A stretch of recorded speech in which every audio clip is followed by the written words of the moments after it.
बिस्मिल्लाहिर्रहमानिर्रहीम। अस्सलाम वालेकुम। दोस्तों, आज के लेक्चर और इस तरह के कुछ और लेक्चर्स के लिए हमें स्लाइड्स की बजाय वाइट बोर्ड का सहारा लेना पड़ेगा, क्योंकि मेरा ख्याल है वाइट बोर्ड पे बेहतर तरीके से समझा पाऊंगा। आज का जो हमारा टॉपिक है वो है time value of money. Time value of money क्या है कि वक्त जो है वो मनी यानी पैसे के वैल्यू के साथ क्या करता है। वक्त के ये हम जनरली जानते हैं कि वक्त के साथ साथ पैसे की वैल्यू में कमी आ जाती है। अब वैल्यू में कमी का क्या मतलब है? वैल्यू में कमी का मतलब ये हरगिज नहीं है कि आपके वाल्ट में या आपके तिजोरी में या आपके वॉलेट में पैसे पड़े हुए हैं, लेट्स सपोज 1 लाख रुपए पड़े हुए हैं, और जब 10 साल बाद आप निकालते हैं तो वहां पे अचानक 50,000 रुपए पड़े होते हैं। ऐसा नहीं है।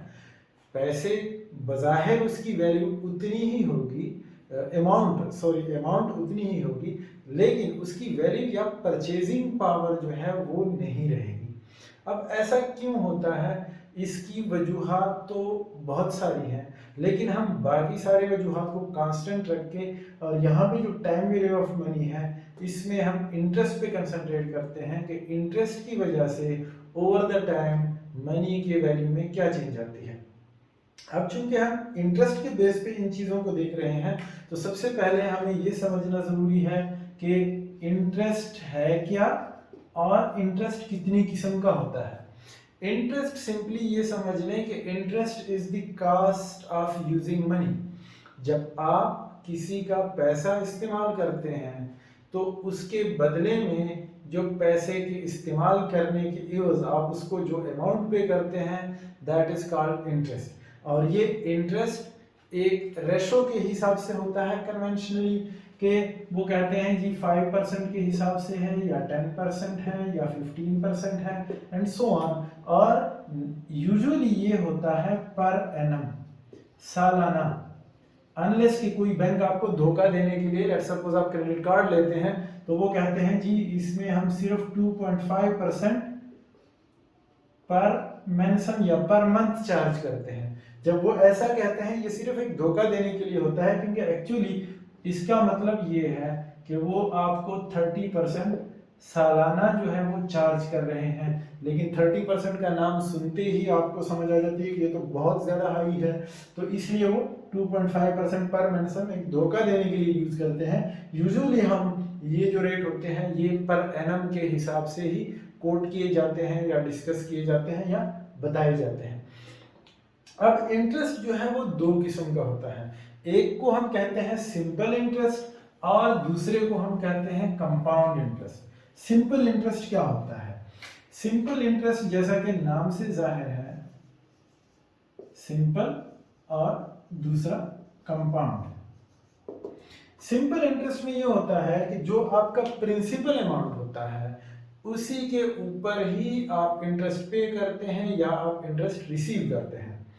जबकि कंपाउंड इंटरेस्ट में ऐसा नहीं होता। कंपाउंड इंटरेस्ट में जो इंटरेस्ट आ गया है आपके पास वो भी अगले साल के लिए आपके प्रिंसिपल का हिस्सा बन जाता है। मिसाल के तौर पर लेट्स सपोज आपने एक बैंक से 1 लाख रुपए लिए, ये 1 लाख रुपए, और इसको यूजुअली हम पी नॉट कहते हैं। ये अमाउंट आपने 1 लाख रुपए लिए किसी बैंक से, और 3 साल के लिए टाइम पीरियड जो है वो 3 इयर्स है, और इंटरेस्ट रेट आई जो है वो 5% है, और सिंपल इंटरेस्ट है।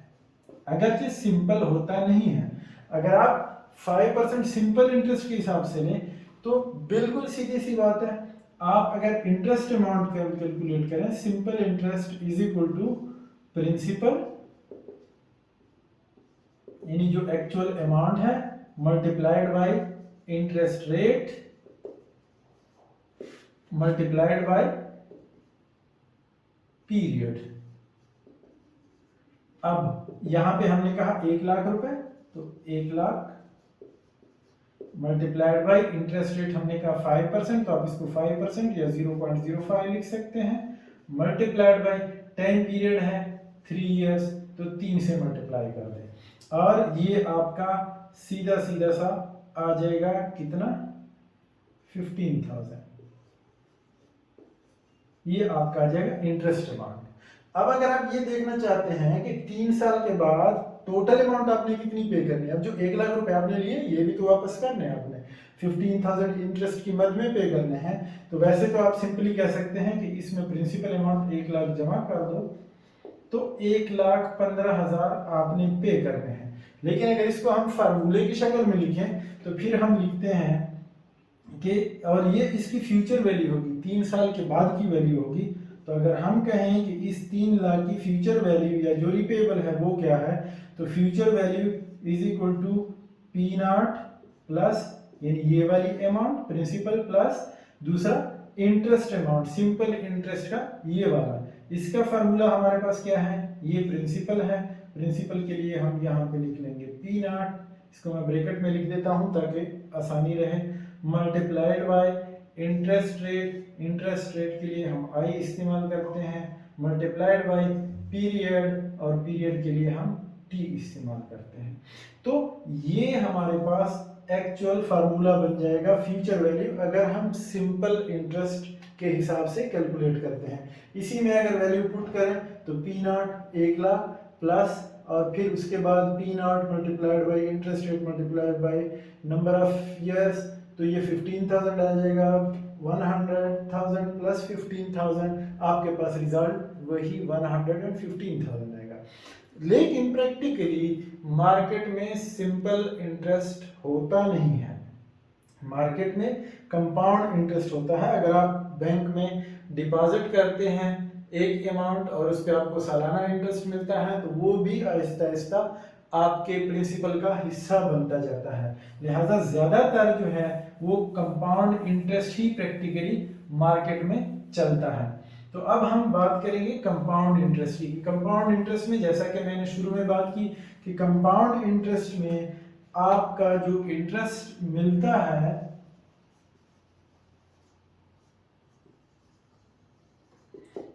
आपको जो इंटरेस्ट मिलता है वो भी नेक्स्ट टाइम आपके प्रिंसिपल का हिस्सा बन जाता है। अब लेट्स सपोज वही एग्जांपल हम लेते हैं कि P0 या प्रिंसिपल अमाउंट आपने 1 लाख रुपए जो है वो बैंक में डिपॉजिट कर लिए, इंटरेस्ट रेट जो है वो वही 5% और टाइम पीरियड 3 ईयर, और ये पर एनम है, मतलब सालाना 5% है। अब ये जो आप 1 लाख रुपए आपने डिपॉजिट किए हैं, ये आपके 3 साल बाद कितने होंगे।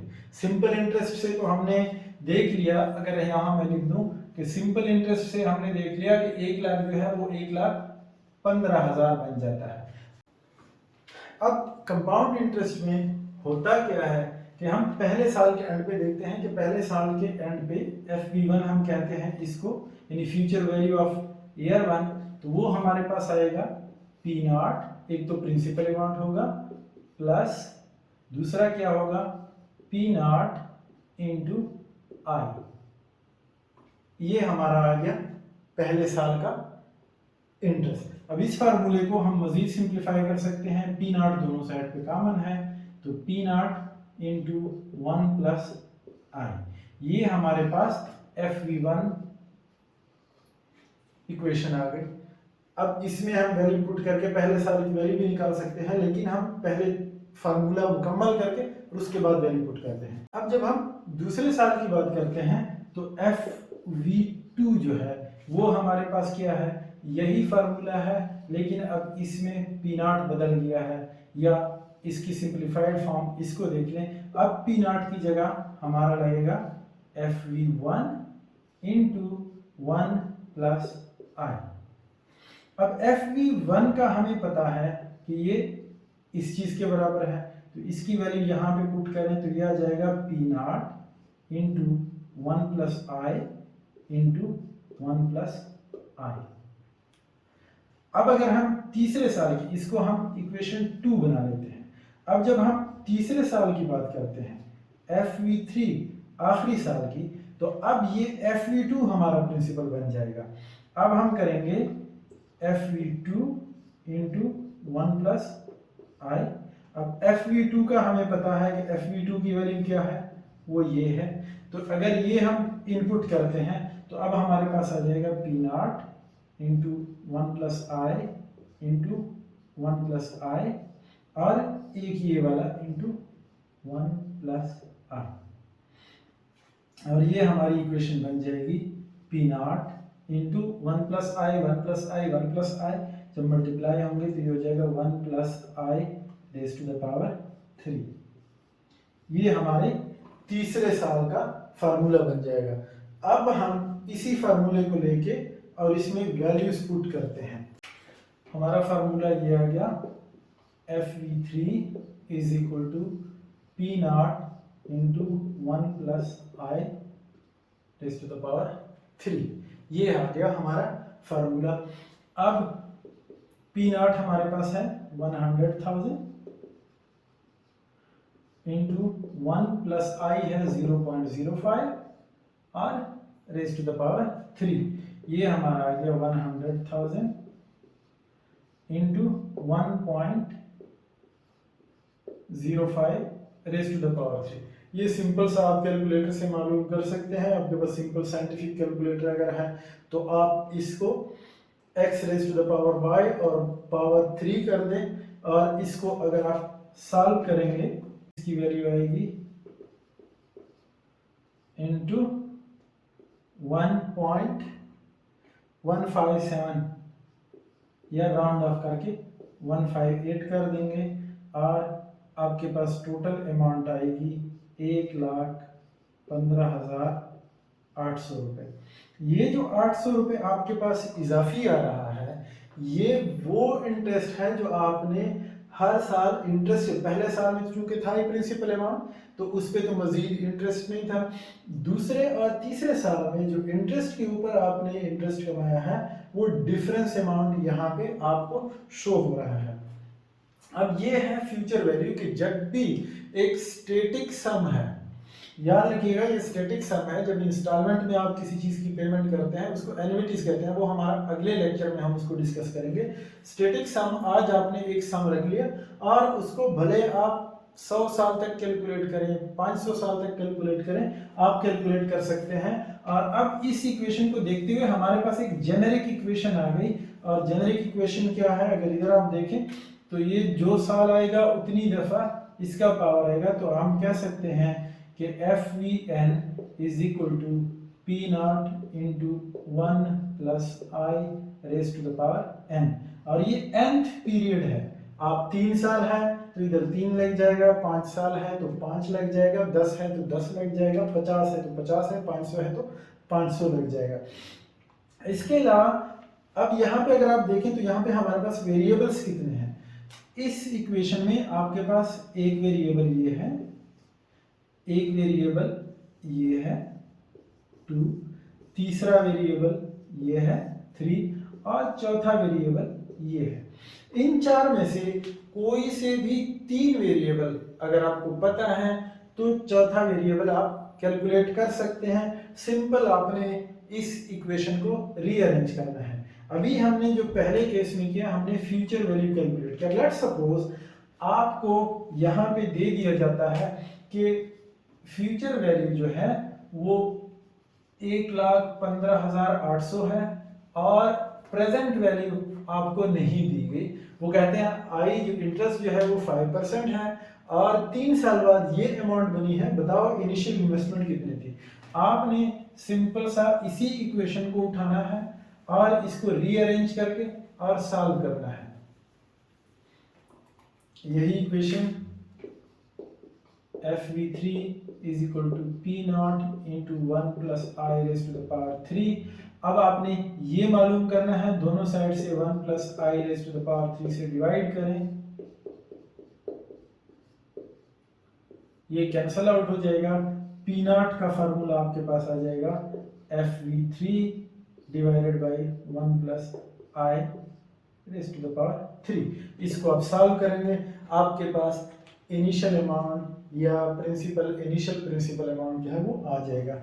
इसी तरह अगर आपको लेट्स सपोज सालों का नहीं बताया गया, यहाँ पे फ्यूचर वैल्यू भी आपको बता दी गई है, पी नॉट भी बता दिया गया कि वो 100,000 है, इंटरेस्ट रेट लेट्स सपोज नहीं बताया गया।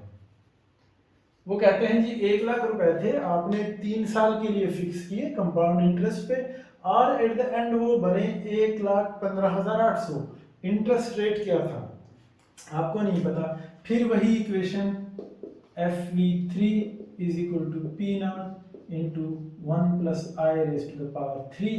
अब इसमें हमें ये भी गिवन है, ये भी गिवन है, ये भी गिवन है, और आई जो है वो मालूम नहीं है। आई के लिए आपने सॉल्व करना है। अब पहले पी नॉट को दूसरी साइड पे ले जाते हैं, हम दोनों साइड से इसको पी नॉट पे डिवाइड कर लेते हैं, तो हमारे पास आ जाएगा 1 plus I raise to the power 3 is equal to FV3 divided by P not. और थर्ड स्क्वायर रूट का आपको पता है ख़त्म करना हो तो दोनों साइड से ये स्क्वायर रूट लेते हैं। 1 plus I is equal to FV3 by P not और 1/3। इसका अगर ये आप वैसे सॉल्व कर सकते हैं, नहीं तो वही x raise to the power y, और y 1/3 है तो 1 को 3 पे डिवाइड करें, जो आंसर है वही पावर आप यहाँ ले लेंगे और फिर 1 दोनों साइड से माइनस कर लेंगे, तो आपके पास i की वैल्यू जो है वो आ जाएगी यहाँ पे। अब चौथा सिनारियो क्या हो सकता है कि आपको टाइम पीरियड नहीं दिया गया, आपको दिया गया है लेट्स सपोज i भी दिया गया है लेकिन टाइम पीरियड नहीं दिया गया। आई भी उन्होंने कहा कि 5% है, तो कितने सालों में 1 लाख बढ़ के 1,15,800 बन जाएगा। फिर वही फार्मूला उठाते हैं, FVN is equal to P not into 1 plus I raise to the power n। अब इसमें हमारे पास सिर्फ n टाइम पीरियड नामालूम है, बाकी वैल्यूज हमें पता है। अब हमने करना क्या है, सबसे पहले पी नॉट को एलिमिनेट करते हैं। पी नॉट यहाँ से ख़त्म हो गया। अब ये हमारे पास आता है रीअरेंज करके 1 plus I raise to the power n is equal to FVN divided by P naught. अब ये वैल्यूज हमारे पास गिवन है I, FV और P, तो इसमें हम लगाएंगे 1 plus 0.05 raise to the power n is equal to divided by 100,000। तो ये हमारे पास आ जाएगा 1.05 raise to the power n is equal to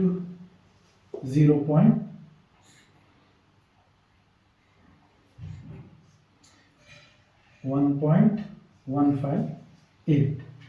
अब दोनों साइड से हम लॉग लेंगे। आपको पता है कि जब हम लॉग लेते हैं तो ये पावर जो है वो इधर आ जाता है।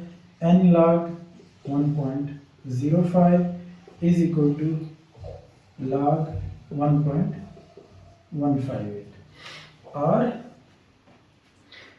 log 1.05 को अगर आप कैलकुलेट करेंगे तो ये आपके पास आएगा n इंटू 0.021,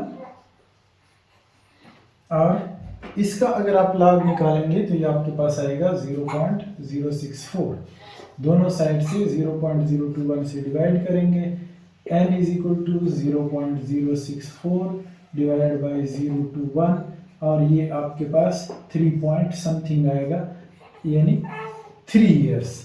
तो इस तरह से आप टाइम पीरियड भी मालूम कर सकते हैं। अब हमारा जो नेक्स्ट लेक्चर होगा उसमें हम एन्युइटीज़ के बारे में बात करेंगे। तब तक के लिए इजाज़त दीजिए। अल्लाह हाफिज़।